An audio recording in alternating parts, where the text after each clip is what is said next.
вот ты теперь один на земле. Даже странно, что еще не в петле. Сидишь и думаешь, что теперь. И вдруг раздается внезапный стук в дверь.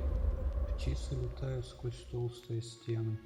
Ничто ненадежно, все словно из пены. Рушатся здания, сыплются рамы. Впредь без ошибок рисуй пентаграммы. И что вообще в этих случаях делать? Куда идти? Где теперь обедать? Почти напился, с чертями небес.